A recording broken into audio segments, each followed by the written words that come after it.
Introduction. In the United States, over the past few decades, if you were to look at the top 10 prescribed medications in the country, anti-anxiety and antidepressant medications will always make the list. This is not an accident, nor is it a fluke. We live in a very stressful world. In fact, a lot of Americans are struggling with anxiety disorders at some level or another. It may have different manifestations, but make no mistake that it definitely gets in the way of a more effective life. Whether you want to be more successful in your relationships, or you just want to be a happier person, or you would like to be more effective in your career, you need to deal with anxiety. Unfortunately, this is easier said than done because the vast majority of people cope with anxiety in all the wrong ways. If you are reading this book, chances are, you are struggling with anxiety at some level or another, or you have a loved who is. Please understand that this book teaches you alternatives that will help you overcome anxiety. Ultimately, anxiety is a combination of your environment, your genetic predisposition, as well as your chosen coping mechanisms. Never underestimate the amount of control that you have over your situation. A lot of people are under the impression that if they have some sort of genetic predisposition for any kind of condition that they basically have no say in what afflicts them. In other words, they really have no choice over their situation. This really is too bad because the multi-billion-dollar pharmaceutical industry benefits when people continue to believe this. Because if there is no individual control over anxiety and it's just a foregone conclusion, and your only choice is to go through some sort of counseling paired with psychopharmaceutical intervention, there is really not much you can do. You really don't have much of a choice. Well, please understand that you have a lot more control and say over the matter than you give yourself credit for. Now, please understand that I'm not saying that you should not get professional help in terms of psychiatric or psychological guidance. I'm not saying that at all. I suggest that you work with a professional, but please understand that you can supplement whatever they give you or prescribe to you with things that you can do on your own. These are mindset resetting strategies that would enable you to retain control over your life. The reason why you're struggling with anxiety is that, ultimately, you feel that you're not in control. You feel that you live in a world you didn't create and, for a variety of reasons, there is just something bad that's about to happen, or you're struggling with guilt, remorse, doubt and other negative emotions about the past. Well, please understand that the past is the past. Those facts already happened. It's not like you can jump into a time machine and reverse what happened. Those are facts. They happened already. There is really not much you can do about them. That milk has been spilt. By the same token, if you're worried about the future, there's really not much to worry about because things haven't happened yet. The things that you fear have yet to unfold. The only choice that you really have is to deal with your mindset in the here and now. The more you maximize your control over your present mindset, the better your relationship with your past becomes and the better equipped you would be to handle the future when it happens. This book teaches you how to overcome anxiety without drugs, without professional and expensive psychiatric counseling, and by simply helping you rearrange your mental and emotional furniture. Chapter 1. Do a self-audit. List down all the things that cause you anxiety. This assumes that you know what anxiety is and that you have certain feelings towards certain things in many areas of your life. This is not always the case. A lot of people have undiagnosed anxiety. They really can't quite put their finger on it, but whatever it is upsetting them. They won't label it as anxiety, but it may function like anxiety. So, to the best of your ability, write down all the things that you are aware of that cause you anxiety. Write down all the things that you fear, since a lot of people are unclear about what causes them anxiety or what anxiety exactly is. We're going to just go by a self-audit regimen that uses strong emotions or strong feelings as a guideline. So, in this instance, you're going to list down all the things that you are afraid of. List them all out. There's no such thing as a wrong answer. If it seems irrational or almost cartoonish or funny, write them down anyway. This is all about you. Nobody's going to read your answers. The key here is to help you get a full picture of the things that weigh you down and hold you back. List down the things that you are guilty of. These are things that you are remorseful of. These are the things that you wish didn't happen. Maybe these are things that you did in the past or said in the past. Write them all down. There's really no intensity level here. As long as you can remember it right now, and as long as it does come up in your mind from time to time, that's good enough to write down. Write down the things that you are doubtful of. Do you have relationships that you are doubtful of? Maybe you feel like you don't love your parents? Maybe you feel that your parents don't love you? Maybe you feel that you don't really believe in the religion of your parents or the religion you've chosen, or you don't have much faith in your partner? Whatever it is, write down the things that you're doubtful of. Right off the top of your head, be as spontaneous as possible. There is no such thing as a right or wrong answer, so write down everything because we're trying to come up with a full audit of everything that's knocking around in your head. As much as you can, try not to edit yourself. Remember, nobody's going to check your answers. What's important is that you get everything down that you are thinking about. As long as it enters your mind, write it down. Don't second-guess yourself. Don't edit what you wrote down. Think clearly about what happened. And as long as it enters your mind and as long as you can clearly describe it, write it down as is. Don't edit it. Don't tone it down or scale it up. Give yourself time to write out full lists. If it takes a couple of days or even a week or two, that's okay. Just give yourself the time to write a completely exhaustive list of all the things that you are anxious about. It's important to note that when you're doing this, you shouldn't put any stress on yourself. Don't think that this is some sort of deliberate, pre-planned, highly calculated exercise. That's defeating the purpose. The whole point here is to come up with a massive list to audit your anxieties. For this to happen, you have to be as comprehensive as possible.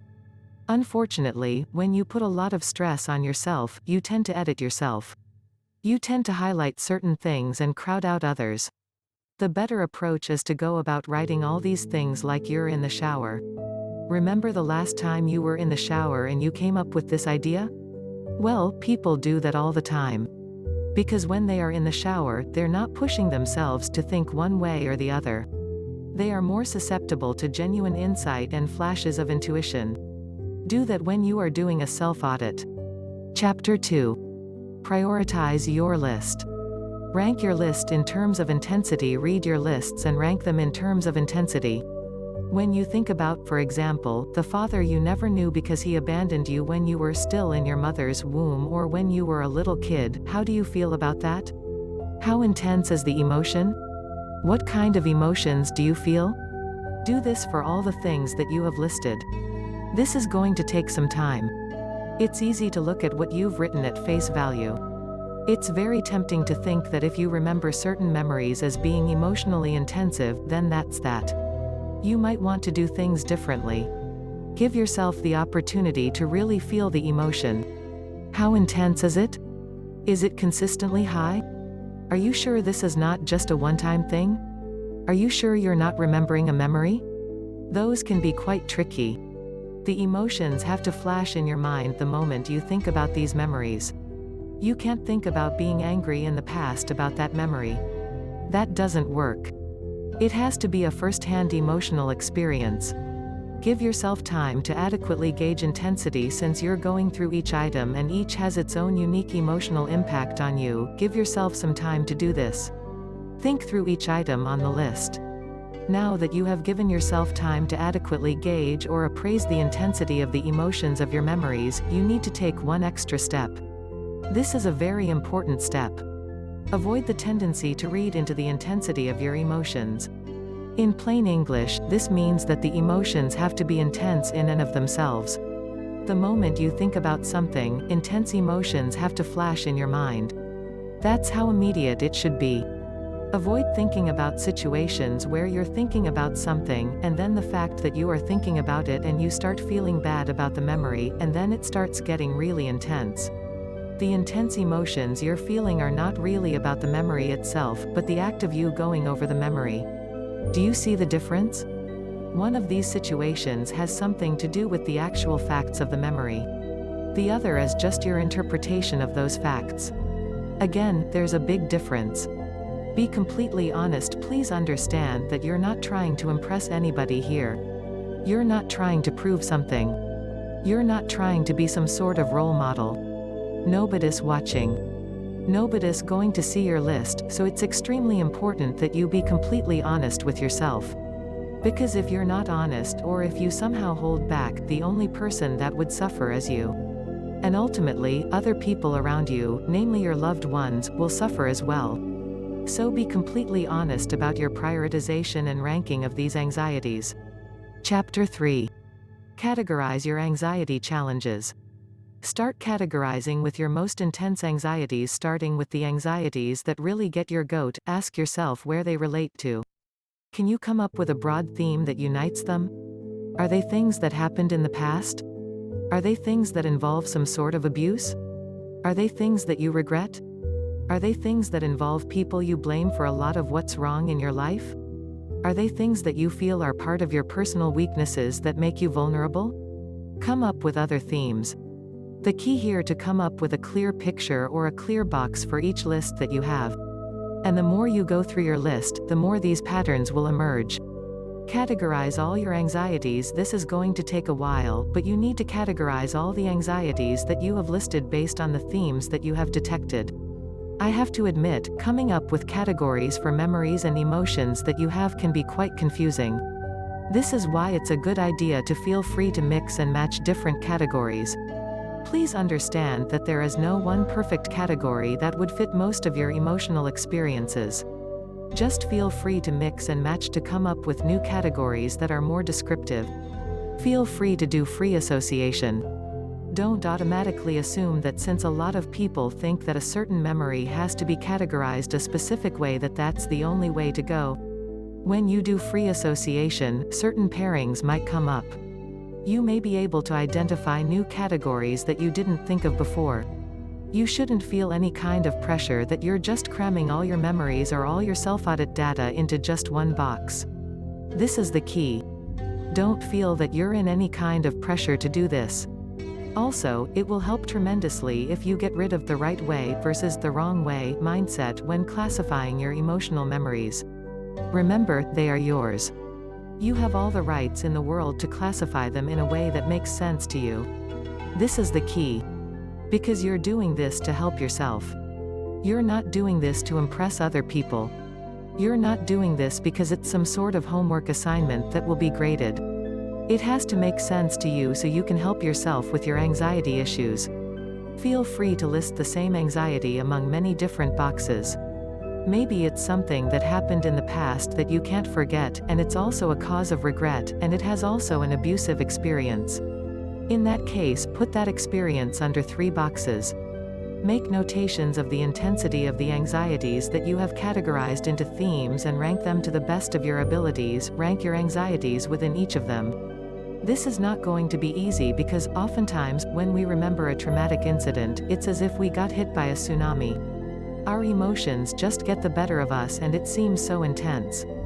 But when compared to the other anxieties that we have, and when we have a big picture perspective, it turns out that that anxiety that seems so strong and so overpowering is actually fairly tame. So, you have to have a big picture perspective when ranking all these anxieties under each theme. Chapter 4. Believe that you can overcome. If you believe, you will achieve. Please understand that belief is the cornerstone of your life. If you believe, you will achieve. If you don't believe, it's going to be a much harder road for you. This may not necessarily mean you would fail, but you're going to have a harder time. You have to have your mind in the right place before you go on this journey of overcoming your anxiety. Otherwise, your mindset will sabotage you, undermine you, and constantly get in the way. Before you know it, because of your mindset, you just run out of steam. What's so important about your mindset anyway? Your mindset dictates your life. Mindset equals selective perception, selective analysis, selective response, selective action, which triggers selective reality. How does mindset impact your reality? Believe it or not, your mindset helps you edit your reality. I know that's kind of a strong word because when you edit something, you change its form. You change its direction. Eventually, you change its quality. We all are editors of our own personal realities. Just because most of us don't step up to this responsibility and take full ownership of it, it doesn't make this fact go away. All of us have this capability. This is how it works. You have a mindset. Believe it or not, you have chosen it at some point in time. It may not seem like it, but that's the way it is. It's chosen. You're not going to hang on to your mindset if you didn't choose it. This mindset is not neutral. When you take in all these objective stimuli from the rest of the world, you process them through your mindset and you give them meaning. This is called analysis. It may seem natural, it may seem like this is the objective reality, but don't kid yourself. This is subjective because two people with two different mindsets can look at the same exact set of facts and walk away with two totally different conclusions. That's the power of mindset.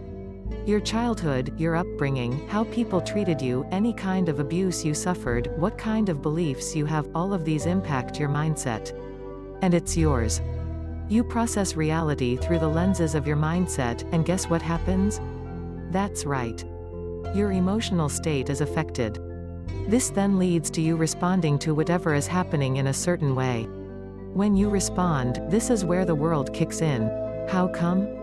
Well, when you take an action, there are consequences. For every action, there is a reaction.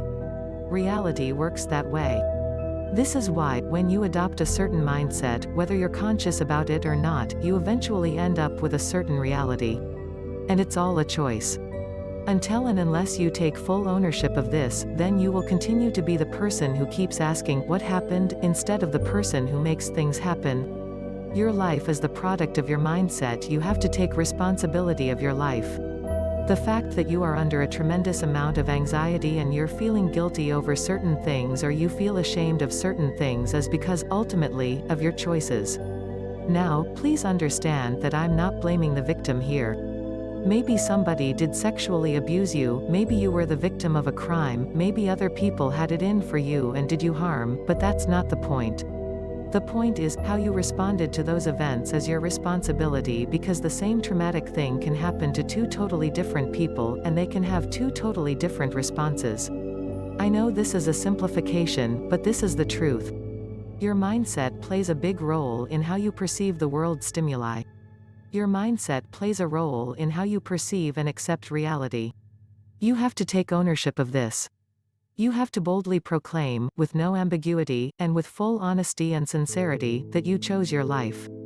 Stop blaming others. When you blame others, you hand them power and responsibility over your life. When you blame other people for whatever has gone wrong in your life, or, worse yet, your personal failings, you are essentially giving them control over your life.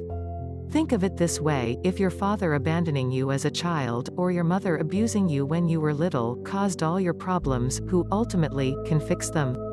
This is not rocket science. This should be pretty straightforward. Let's put it this way: if you walked into a store and you broke something, who can make amends? Who can put things back together? Here's a hint: it's not the shopkeeper. Do you see how this works? Since other people that you continue to blame to this day broke your life, then it logically follows that they are the only ones that can fix your life. They broke it in the first place, so they can fix it. Here's the problem. Those people are already living their lives, or they're dead. They're gone. However you want to slice and dice it, they're out of your life. They've moved on. Continuing to wait for them to make a cameo appearance back in your life to put things together is simply just setting yourself up for failure. This is what happens when you blame other people. You're constantly saying, I'm not responsible because this person did that at that time, or this situation happened to me.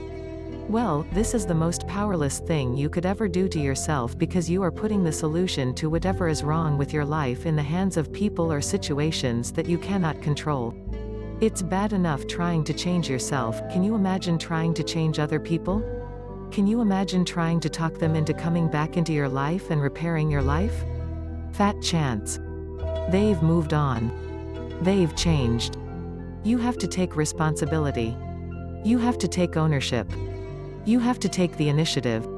I know it hurts because it's so unfair. But guess what?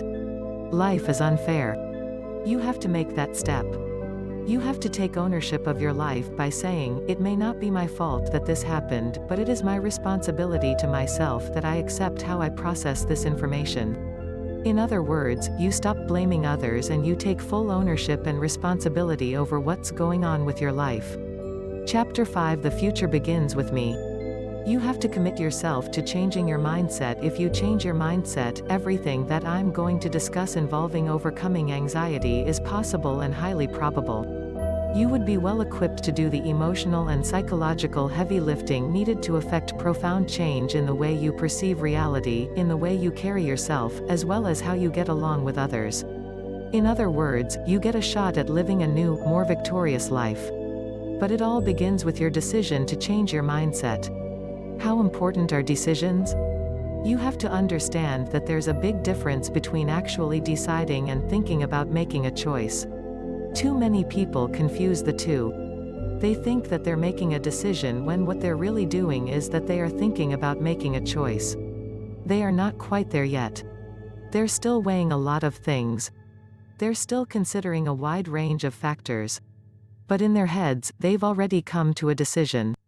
This is why a lot of people who think they have a decision end up failing, because they never decided. When you decide, your mind is locked into a particular outcome. You also line up your emotional state regarding a certain issue with your decision on that issue. There's nothing wishy-washy about this mental state. You're locked in, and you have turned your motivation on. You're pumped up about the decision. Now, you may be thinking that all sorts of magical things happen after that decision point, assuming that you do reach a real point of decision. I wish it were that simple. Deciding is just the first step. When you truly decide, then it means that you're going to follow up with commitment. How important is this? You know you're committed when you continue to put in the work and the time even though you don't feel like it. You know you have fully committed when people around you are saying you're stupid or you've made a mistake and are telling you to turn back. You know you've committed when you face one difficulty after another and all sorts of unforeseen events happen, and you still stick to it. That is the power of commitment. As awesome as that may be, that is only triggered once you have made a decision. These two go hand in hand. Changing mindsets is not easy. We're all creatures of habit. Even if we commit to change, sometimes our old habits and patterns kick in. But you have to remain focused and dedicate your willpower to overcoming your habits. Focus on what you stand to gain. Focus on the relief that you get turning your back on the things that make you feel frustrated, sad, pathetic, and angry now. If focusing on what you stand to gain is too hard or seems to be too far off or abstract for you, do the opposite. Focus on the pain of staying where you are and not changing. You see, there are basically two kinds of people in this world. On the one hand, there are people who are drawn to achievement and the better things in life. In other words, they let their desires motivate them. On the other end are people who will only lift a finger to change their circumstances when they feel that they're about to lose everything. In other words, they are motivated by fear. Here is the good news: there is no right or wrong answer. Whether you are motivated by your highest hopes, dreams and values, or you are pushed by your fears and insecurities, it doesn't matter. What matters is you put that foot right in front of the other, and you keep on walking towards that goal. So, focus on what motivates you and make that change happen. Dedicate yourself to mindset and attitude change. Set up a set of affirmations. These are short statements you say to yourself non-verbally, but very clearly, as many times as you can per day. This might seem ridiculous, but affirmations work. Why? They function as conscious reprogramming of your personal narrative. If you're struggling in any area of your life, it's because you have a personal narrative that makes that struggle happen. For example, if you have a tough time honoring your commitments, you may be operating from a personal narrative that tells you that you're not a very trustworthy person or you're just too busy to commit. You really can't keep your word because you have so many other things going. Besides, deep down inside, you are a victim. Affirmations work because they allow you to consciously come up with a new program or description for yourself. The more you repeat this, the more likely it will sink in and become part of your conscious mindset. It doesn't work overnight, but through focused and dedicated repetition. Start a personal change diary. Your personal change diary may seem like a simple ministerial task. After all, you're just making entries on your personal journey to transformative change. At a certain level, it may seem like not much is happening. It might even seem like you're just going through the motions, or worse yet, just wasting your time. You should get these negative thoughts out of your head, because starting and keeping a personal change diary can truly change you as you work to change your mindset so you are less anxious every single day. How come? Well, when you look at how you started and the mindset that you had, as well as your description of your personal world, and compare it to who you have become, you can't help but feel motivated. Think about it this way: when you began this process, you probably thought that your anxiety and your fears were basically who you are. You feel trapped. You feel that there's just really no way you can get out of this situation because you're just stuck. This is who you are. This is ingrained in your essence as a person. But when you look at a later entry and you notice that your mindset has changed, this gives you hope. Things weren't as hopeless as you thought. It turns out that things aren't as bleak as you originally imagined. This gives you a good reason to keep pushing forward. Sure, the changes may not be all that dramatic, but there's no need to be a hero. The fact that you have changed, even in the slightest degree, is good enough for you to draw hope from. This enables you to recommit yourself. Please remember, the key to transforming your mindset so you're less anxious and less fearful and more effective as a person is commitment. The good news is that it doesn't take much for your sense of commitment to be encouraged. It just needs a simple change. Look for that change. Identify and track that change by starting and keeping a personal change diary. Recommit yourself every day to this project of changing your mindset. Celebrate the power of daily commitment. The problem with a lot of people committing to certain changes in their lives is that they think that they are already committed. After all, in their minds, they're thinking, well, I'm doing the same thing day after day, aren't I? Isn't that commitment? To a certain degree, they are absolutely correct. But to turbocharge that process and unleash the power of that daily decision to commit to a certain set of actions regardless of what are feeling and regardless of what's going on around us, a little bit of consciousness is required.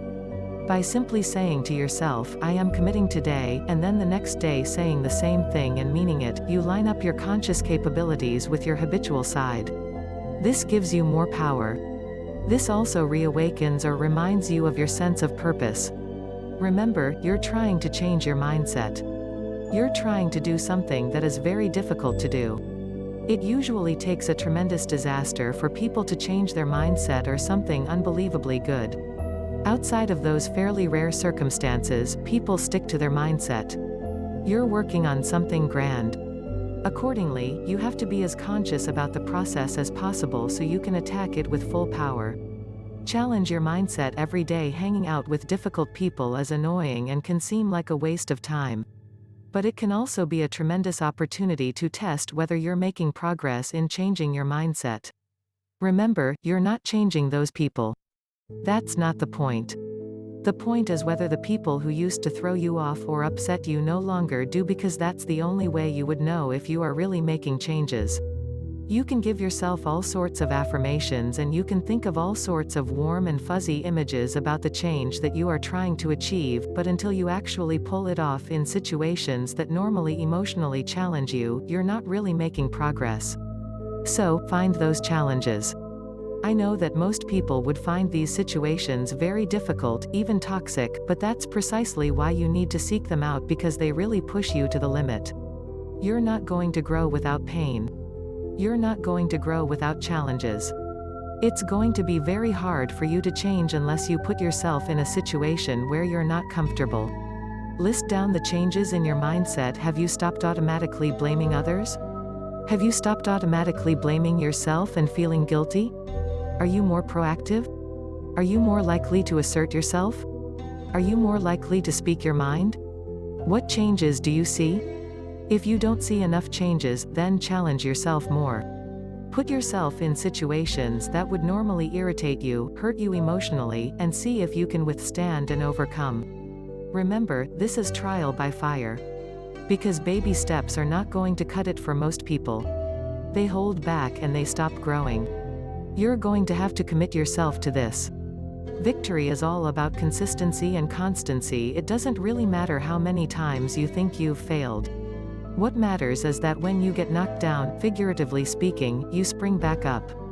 Sure, it hurts the first time around and you probably want to linger on the floor, but eventually, you get used to it. Eventually, you toughen up. And before you know it, you reach a point where you get knocked down and you spring back up. That's called emotional grit. That means that you will stick to your path no matter what. And that is a sign of maturity and progress. Chapter 6: Taking Hold of the Past. Stop letting your past define you. Too many people let their past define them. They screwed up badly, and they think that their only value to humanity is their screw up. They think that that's what defines them. They think that they really can't progress past that point. Maybe you went to jail. Maybe you are accused of something. Maybe you did something to somebody else that you regret. Maybe you were abused and made to feel small, powerless and weak. Whatever happened to you, please understand that it's the past. The past is the past. The past is the past. You don't have a time machine that you can jump into and change the facts that happened. Those facts happened. Your job now is to live your life in such a way that you are happy, well-adjusted, effective, and loving and kind. In other words, your job is to live today. Unfortunately, you're not doing that when you are worrying about the past and burning tremendous emotional energy thinking about what could have happened, what should have happened, or what would have happened. The more you think about people who hurt you, the uglier they get, the more intense the pain becomes, and this poisons your relationships and mindset today. You're not being responsible when you do that. You're not being in control when you do that. Tackle the past head on. You have to resolve to tackle the past head on. Every few days, you need to open up your diary or journal of past events, and then go through the process below. You owe this to yourself. You have to be consistent about this for you to get out from under the weight of the past. Ask yourself if the past trauma that you remember really happened. There is such a thing as false memory. In fact, false memories are implanted all the time. If you don't believe that false memories are possible, think back to the 1990s. In the 1990s in the United States, there were all sorts of scandals involving therapists feeding false memories into the minds of their patients or clients. This is due to the fact that human beings are very suggestible. When you come across somebody who you trust and have confidence in primarily because of their title or their supposed authority, you put yourself in a very vulnerable position. You put yourself in a position where they can easily influence you, where their suggestions can even seem like they came from you. In the 1990s, a lot of counseling and psychiatric therapy sessions were kind of free form. There weren't really clear protocols regarding suggestibility. It is no surprise that in this climate, there were all sorts of false memories due to suggestions and false associations made in the minds of patients by therapists who highlighted or suggested certain associations. Lives were broken. Imagine growing up in a family where everybody loved each other and everybody got along. You had a tremendous respect for your father and your mother. And then later on in life, when you developed alcoholism or you had problems in your marriage, you see a therapist. The therapist then leads you through a sloppy, unstructured process where you end up with false memories of abuse against your parents. How can you regain the relationship you have with your father when you had this false memory that he raped you as a kid? Do you see how this is a problem in the 1990s and continues to be a problem today? False memories are more prevalent than we assume. Be careful with them. Question all your memories. The human memory is actually very faulty. We often remember things by association.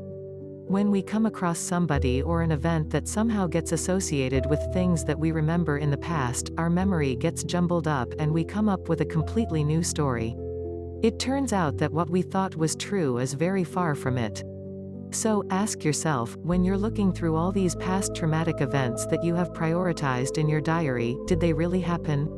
To the best of your memory, ask yourself, did they really happen? This means that you were there. You heard something, you smelled something, you saw something, you touched something, or you tasted something. In other words, with your 5 senses, you could perceive that this was reality. If that's not the case, can other people corroborate that this did happen to you? Do you know somebody who's close to you who could tell you, yes, that did happen. I saw it with my own 2 eyes, or I was there, I witnessed the whole thing, or I heard her say that, or I heard mom say that to you, and so on and so forth. So, if you did not directly perceive it, ask if you can get evidentiary support from somebody else. If not, then mark those experiences. Eliminate false experiences if you can't find any documentary proof, or if you don't have any personal remembrance of an event, and you can't find any corroboration from anybody else. Decide, once and for all, that these events did not happen. The next time you start to remember them, say to yourself in a bold voice, internally and silently, this is false. This is fake. This is not a real memory. I don't want to have anything to do with this. When you do that, you shut down the normal wave or chain reaction of negative emotions that you feel. Why waste tremendous amounts of emotional and psychological resources on things that did not happen? It may seem artificial, it might even seem like you are basically just spitting in the ocean, and it's really pointless and futile, but you have to keep repeating the pattern above until it makes sense. This is a key part of you taking full ownership over your false memories. If you still aren't pumped up about this, just think about the misery you feel when you entertain false memories. They make you feel small, they make you lose trust in people, and they make you feel weak. It's not a good place to be. Tie that bundle of negative emotional states together with the alternative to not repeating memory self-ownership statements. Sure, repeating these statements over and over again may seem boring, pointless and ineffective, but what else do you have? You really can't say that what you have right now is going to be so much better. In fact, the reason you're reading this book is because you want to get out from under all that anxiety, fear and negative emotions brought about by false memories. There is misery in false memories, so focus on that. Say to yourself, okay, this might seem repetitive, it might seem mechanical, deep down inside I feel like I'm just wasting my time, but what do I really have as an alternative? Do I really want to go back to the misery that my false memories bring? When you paint things in such a stark way, that contrast highlights the value of what you're doing. I know you probably have 1,000,001 other things that you'd rather attend to. We're all busy. But believe me, when you call out your false memories and you repeat these statements, you start reclaiming your life. This action is an investment in a better life.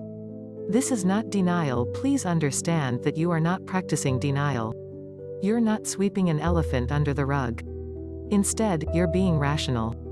If you did not experience it, and nobody else around experienced it, then, for all practical purposes, it didn't happen. Why are you going to have to continue to beat yourself up about something that didn't happen? This is fiction. And for whatever reason, throughout the years, you hung on to that fiction. Maybe it helped explain your situation, maybe it gave you a lot of excuses, maybe it served some sort of purpose in the past, but now it's a burden. Now, it's holding you back and dragging you down from the kind of life you should be living. It's time to end the madness and just constantly stop yourself when you remember that thing. Once you start thinking about it, just say, this is fake. I'm lying to myself when I do this. Phrase your rejection in the worst way possible. Maybe you should say, I'm being a fool if I think about this because this is false memory. This is not real. I'm going to stop being stupid. Something like that. Eventually, you will get used to it and you will stop. Because it doesn't make any sense to waste any more emotional resources on things that didn't happen. Chapter 7: Overcoming Exaggerated Memories. Identify your exaggerated memories. After you have identified and knocked out your false memories, the next step, after a few weeks or even a few months, is to focus on your exaggerated memories. These are memories that actually happened. People were there. You yourself can vouch that this actually happened. There is some sort of evidence that it happened. Nobody can dispute that these things really happened. But the problem is, you exaggerated the details. In other words, you blew it out of proportion. You overdramatized things. So, something that could have happened to other people and they could just shrug it off or blow it off, you chose to hang on, blow it up, and attach a very toxic significance to it that it continues to bother you to this very day. These are exaggerated memories. Relive each exaggerated memory one by one as much as you can. Put yourself in a situation where that exaggerated memory occurred. Put yourself in the scene. Imagine yourself in that place. Zero in on the facts as you know them. These are just the facts, okay? Not your interpretation. Please understand that those are two totally different things. Focus on the facts as they happened. Write down fact verses. Interpretation: analyzing what happened to you. Write down, to the best of your ability, what actually happened and what you think happened and what you think it signified or what you think it meant. Please understand that these are reactions. These are interpretations. Write a long list of all your interpretations. Interpretations and personal analysis change over time. As we mature and as we change, our interpretations change. So just come up with a long laundry list. Pick out interpretations that empower you. There are many ways to interpret a situation. There are many ways to look at it. Many are self-defeating. Many make you feel depressed, small, weak, and powerless. Many feed into your personal narrative that you are some sort of victim. Those are negative interpretations. Of the long list of interpretations you have of that experience, pick the one that makes you feel empowered.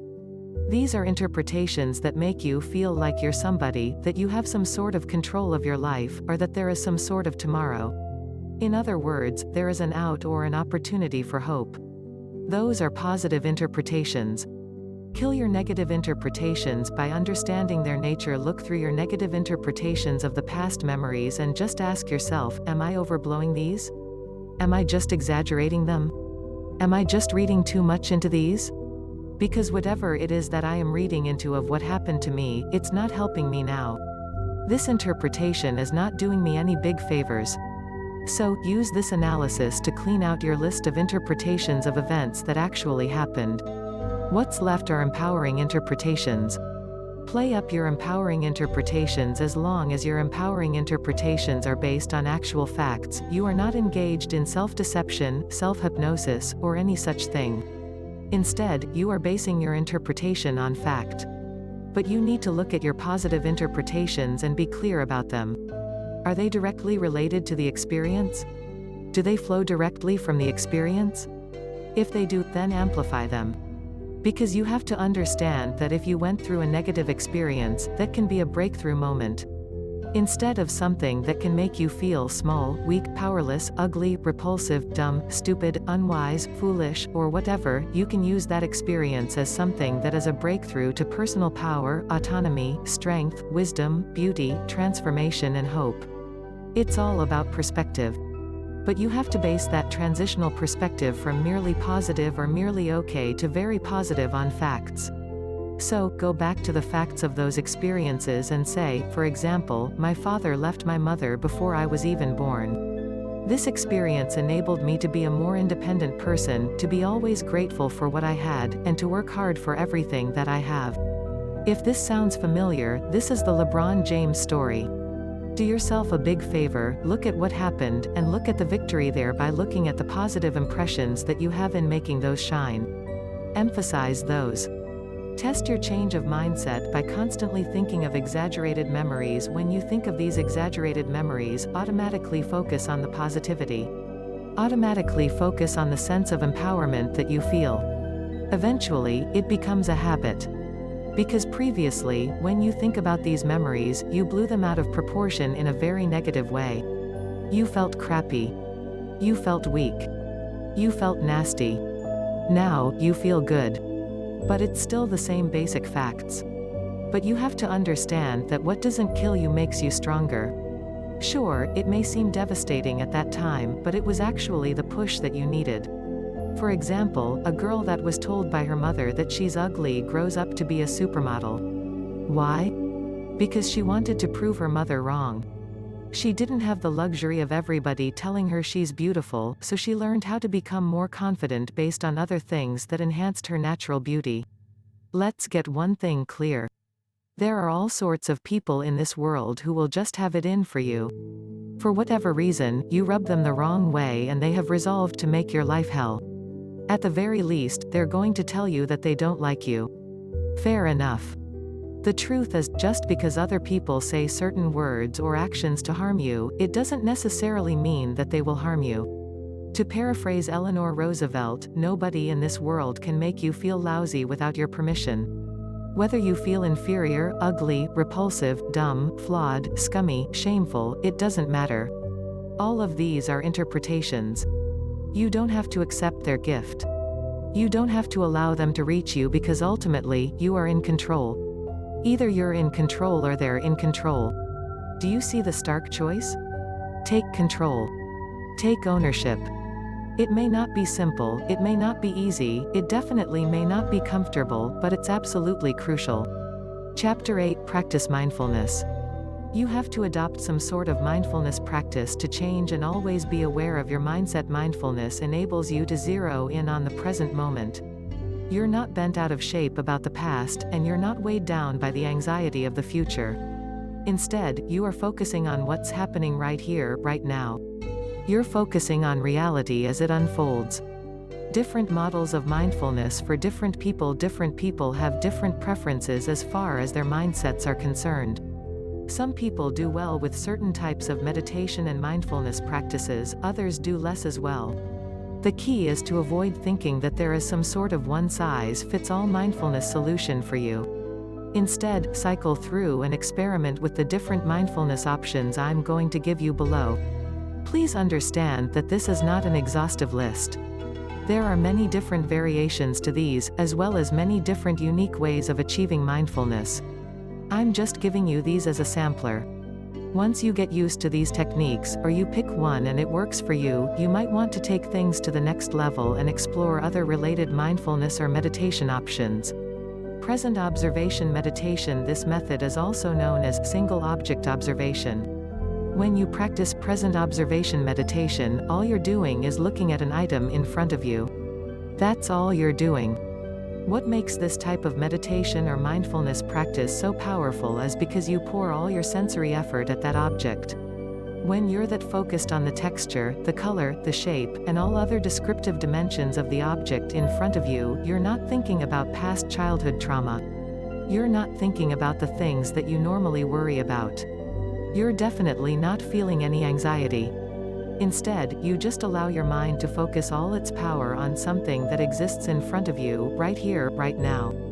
This clues you into the present moment and helps you establish a tremendous amount of mental, emotional, and psychic discipline. Awesome, right? Waking meditation, also known as walking meditation, this is one of the most practical meditation, mindfulness techniques available. Walking meditation, or waking meditation, is all about allowing yourself to be fully present in an outdoor setting, taking in all the sights, sounds, smells, tastes and textures.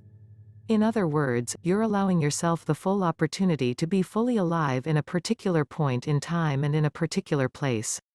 When you're taking in all this input, you allow yourself to get locked in the present moment and your mind is not wandering.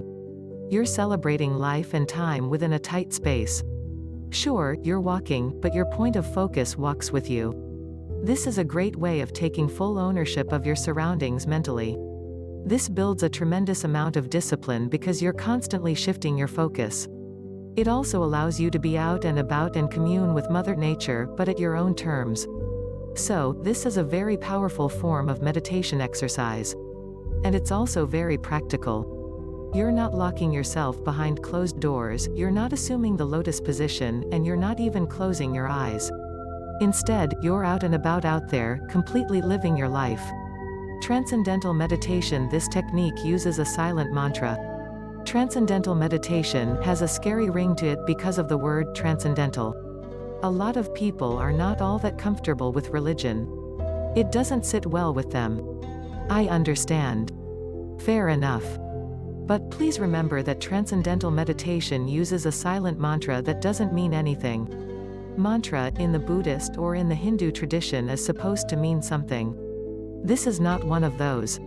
It's just a repeated saying that enables you to pace your breathing so you can track your consciousness in a rhythmic way. Transcendental meditation is powerful precisely because it enables you to create a consciousness rhythm within you that empowers you to destroy thought. Done right, transcendental meditation doesn't trigger thought. How powerful is that? You're suffering from anxiety because it seems that almost every other thought you have is something fearful, worrisome, or horrific. There's just something about each and every passing thought that adds to your fear of either the past, the future, or your concerns about other people. Transcendental meditation is the complete opposite of that. It is 180 degrees away from any notions of self, fear, doubt, anger, or emotions. How come? You don't think. Thoughts are vaporized by transcendental meditation. They can't even begin to bring some sort of emotional impact because they don't even materialize. That's how powerful transcendental meditation is. And the best part to all of this? It's effortless. You just repeat your silent mantra and eventually it sinks in. Eventually, your thoughts start to vaporize sooner rather than later. And before you know it, they don't even form. Really mind-blowing stuff. In fact, a lot of people report tingling in their extremities because they are freed from material and physical attachment and grasping. There's no need to always feel in control. There's no need to prove yourself. There's no need to hang on. That's how powerful transcendental meditation is. Counting your breath. This technique enables you to watch your thoughts overhead. When you count your breath, eventually, you will be able to achieve distance from your thoughts. It's like you're sitting back and watching the clouds roll through the sky. As big and as dark as certain clouds may be, if you look at them long enough, you would notice that they're slowly moving. Eventually, with enough time, they will completely pass overhead. When you learn how to count your breath and acknowledge your thoughts, eventually, they will just simply pass over your head. When you learn how to do breath counting correctly, you would realize that you only need to acknowledge your thoughts. You're not denying them. You're not sweeping them under the rug. You're just acknowledging that they exist, and then you let them move on. You don't take hold of them, you don't try to reduce them into terms you could understand, you don't try to conquer them, you don't try to confront them, you don't do any of that. Those are the things that you normally do, and that's why you're anxious. That's why you are racked with all sorts of negative emotions like guilt, remorse, and a sense of worthlessness. Instead, when you count your breath, you still take ownership of the thought because you acknowledge that it's part of you, but you let it pass only to be replaced by another thought. And you let that pass. Before you know it, you will start to be able to think about certain things without necessarily getting all worked up and emotional about them. This, in and of itself, makes the counting of your breath mindfulness practice worth incorporating into your daily routine. Regardless of which flavor of meditation or mindfulness you adopt, pick one. You will do yourself a very big favor when it comes to managing your anxiety on a permanent and sustainable basis. Chapter 9 Practice makes perfect. Unless you feel it, it's not real. All of the stuff that I taught you here are worthless if you keep it in your head. You have to act them out. You have to put them into practice because then, you will get a reaction from the rest of the world. The truth is, it doesn't really matter how the world reacts. What matters is how you respond to their reaction. That's how you know if you're maturing. That's how you know if you're changing. It is scary because now you're being proactive and you're not just lying down and taking what the world dishes at you passively. But you have to understand that the more you try, the better you get at it. You have to work with a sense of emotional urgency. Overcoming your anxiety through changing how you process stimuli from the outside world and your relationship with the past will produce amazing benefits. If you're still unclear or you don't really get that nice surge of emotional urgency when you focus on things you stand to gain, flip the script. Try to get emotional urgency from the fact that if you don't change the way you're doing things, you're going to get worse. If you think things are bad now, wait until you let your anxiety get even worse. Focus on the loss, the crippling doubt, the sense of powerlessness. Are these enough to push you to put one foot in front of the other as you make the journey to an anxiety-free life? Unleash the power of momentum. When you do something repeatedly, you get better at it. You can take that to the bank. That is not a theory. That is not speculation. That is reality. Regardless of whether we're talking about trade, school, relationships, or whatnot, whenever you keep doing something over and over again, you get better at it. You get to figure it out, you get to find out the nuances, and eventually, you get the hang of it and you become more successful at it. So just hang on to it. Give yourself a nice boost of motivation. I have a secret for giving myself a nice boost, for motivating myself when I feel like I've run out of steam, when I'm trying to change the way I look at the world and the way I deal with my anxieties and fears. I just read my personal journey diary and I look at my first day and I compare what I was feeling and thinking that day with what I'm feeling and thinking now. Believe me, this just gives me so much hope and fills me with so much motivation. It reminds me that I made some progress. I'm not a sad case who cannot change. I can have hope in change. So, do this. And it doesn't matter whether you just started on day 1 and then you're comparing the entry on day 5. There is some sort of change. You may have to look for it, it may be small, but that small change is a cause for hope. Chapter 10 Best Practices for All Natural, Self-Directed Anxiety Solutions. Get an ally. Humans are social animals. We do so much better when we are with other people. We do so much better when we help other people. Do yourself a big favor, get somebody to help you. This is an ally. It may be your girlfriend, your boyfriend, your spouse, or it could be your parent. Whoever it is, it must be somebody who loves you. That person is basically going to walk with you through your journey. Let your ally hold you to account. The cornerstone of the system that I have taught you in this book is honesty and sincerity. In other words, for you to overcome your negative mindset and negative self-programming, you have to be completely honest with yourself. And unfortunately, it's very easy for us to lie to ourselves. It's very easy for us to buy our own self-delusions. Well, you have to give permission to your ally to check you. Basically, you have to give permission for them to hurt your feelings. Because it hurts to be told that we're being self-delusional. That whatever we're saying is not true. We're lying to ourselves. That hurts to hear, but it's absolutely necessary. So, give that person permission so that person can properly help you. For a surgeon to heal, he must first cut. Always review your personal narrative. Everybody has a narrative. Everybody has this hidden script that is the story of our lives that we tell ourselves. We say to ourselves, oh, I'm poor, or I'm dumb, or I just can't do it, or this is who I am. Those kinds of things. Well, those are things that hold us back. And it's really important for you to look at your personal script based on what you've learned about your mindset and your past, as well as your anxieties about the future. Allow yourself to feel good when you've changed your mindset and you've started seeing changes. Own up to it. Say, this is a good thing. I'm making progress. I have the right to be happy about this. One of the most common and most frustrating things about anxiety is that you never allow yourself to feel happy. You never allow yourself to feel that you are doing something right. Well, if you notice a big change, and your ally tells you that there is a big change, celebrate it. Take him or her out for lunch. Think about what you've achieved. It's a milestone. Because before, you were somebody different. Now, you're one step closer to the person who you want to be.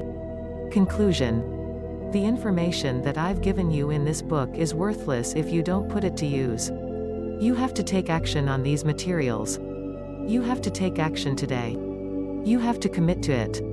This is not one of those things that you can just get into, jump in with both feet, and then after a couple of weeks, give up. This is a lifelong thing. Because when you are more mindful about the things you choose to think about, you start thinking about the right things. You start thinking about your life in such a way that you are able to feel happy, complete, and victorious. Because eventually, things will fall into place because you feel more empowered. This is the life you chose, not the life somebody imposed on you. Not the life that some random lottery put into your lap. In other words, you start living an empowered and responsible life.